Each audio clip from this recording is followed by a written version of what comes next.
ایک دن کی بات ہے، ایک چھوٹے سے گاؤں میں مانو بلی اپنی امی کے ساتھ رہتی تھی۔ مانو بلی بہت ہی زیادہ پیاری تھی، لیکن تھوڑی سی ضدی تھی۔ وہ ہر بات پر ضد کرتی، چاہے اس کی امی اس کو جو مرضی سمجھا لیں۔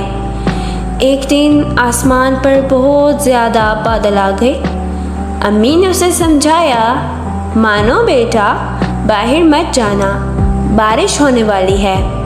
لیکن مانو نے دم ہلائی اور کہا، امی جان مجھے باہر کھیلنا ہے، میں بس تھوڑی دیر میں آ جاؤں گی۔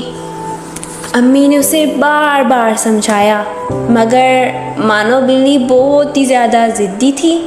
وہ دروازہ کھول کر باہر چلی گئی اور اتنے میں بارش شروع ہو گئی۔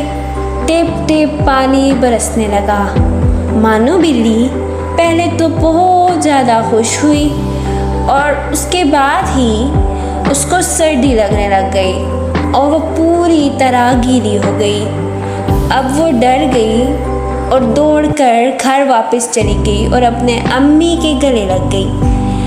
امی نے فوراً اسے ٹاول دیا اور اسے خشک کیا، دودھ دیا اور پیار سے کہا، دیکھا مانو، امی جان کبھی بھی غلط نہیں کہتی۔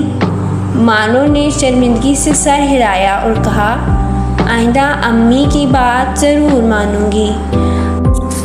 امی مسکرائی اور مانو ان کی گود میں سکون سے سو گئی۔ سبق: بڑوں کی بات ماننے میں ہی ہمارے لیے اچھا ہو۔